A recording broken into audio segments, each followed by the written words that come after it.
get a close-up of the handsome guy over there. Handsome guy over there. Obviously he did something wrong.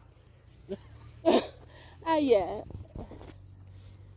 Wasn't allowed to preach.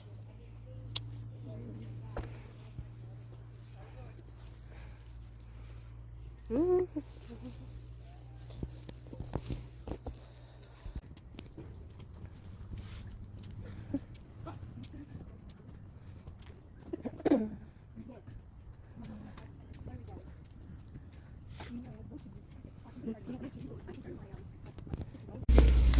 then expanded in 1978. It was built after the Abbey community arrived here in Caboolture and started that dairy farm. They then built this church, that school, the museum, and a medieval festival, now in its 35th year. Beyond that, of course, this is traditional Kabi Kabi land, and I would like to respectfully acknowledge their elders, past and present. How do I want to start today? I say that as if I'm going to start any differently than I usually do. Even the fact that it's at its best with sunlight passing through it is empathy, so she's wearing blue. I can narrow it down, I can fix it. Maybe he's thinking that he wants St. Katrina of Siena specifically, and he knows that she was really dedicated to the idea of Christ's martyrdom, so she starved herself to death in her 30s. And so she's wearing a crown of thorns, obviously. So in that case, he would of course know I want the St. Katrina up the front here. You don't like that story, no? No? Okay. Maybe I wanted the other St. Katrina, or St. Catherine, depending on your translation, directly across from me here. If I wanted her, I might specifically say, oh yeah, she was set to be tortured and broken upon a wheel. So she's got, tucked under her sleeve there, that greenish grey thing, she's got a spiked wheel. You don't like that story either? Okay.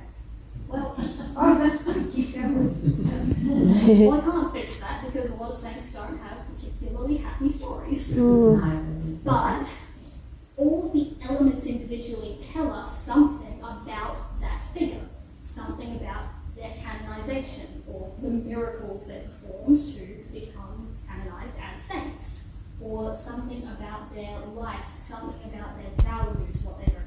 Once you know what to look for, you can identify them all individually. It's the combination of all the aspects that tells you who they are. It's probably something like metaphorical in that, but I'm not smart enough to pick it out. So everything is telling you something. If the figure is dressed in red, for example, they are more likely to have been martyred, because red, as a colour, especially in clothing, often represents fierceness, power, and martyrdom, so being for your faith. You know, fun stuff. So, you'll notice my two figures in the middle there are both wearing red. Conveniently, they are also both martyrs. I love when they reinforce ideas like that. So, in the red next to St. Cecilia directly across from me, St. Cecilia there, she's wearing red because she was martyred. She has a halo that is not pure white, because white halos are for purity, and she got married. She didn't consummate that marriage, but she did get married. And in her arms there, she's got a portaitive pipe organ, musical instrument, which is convenient for the patron saint of music and musicians. Yes, everything is telling you something. Cool. As much as they follow the rules, my Victorian era windows are very contemporary to their time. They look like Victorian windows. So the art styles of the turn of the century were sumptuous, they were saturated.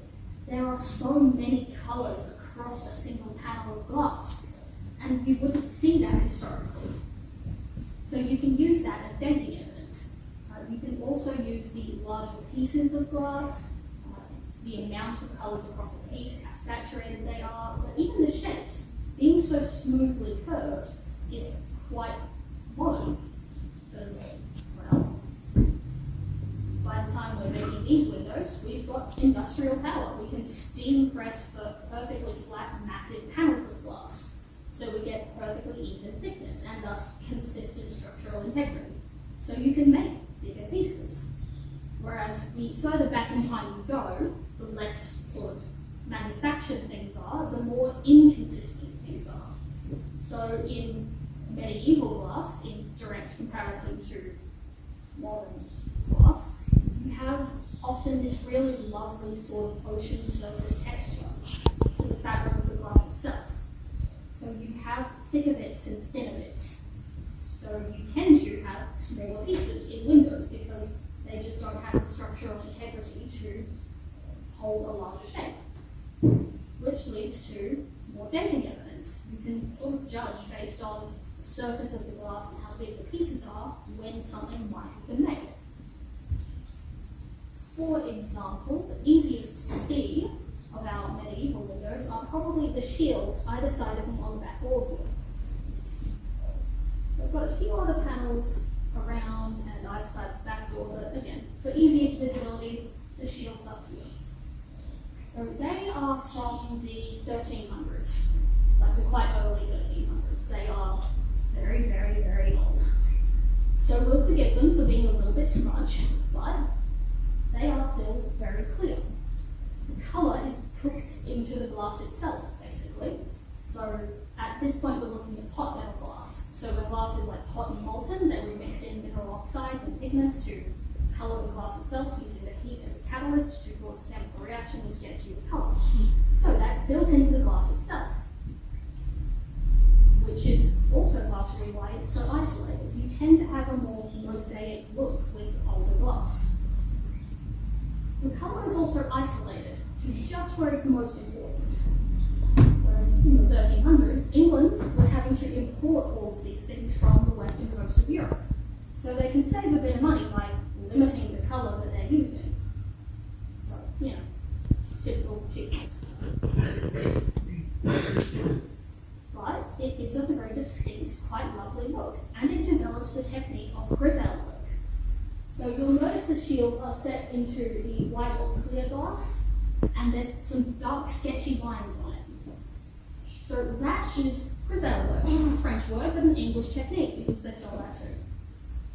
So it's very thin, like horsehair brushes using a vitreous iron oxide paint to draw oak leaves, acorns, flowers. When I'm done speaking, I invite you to get up and have a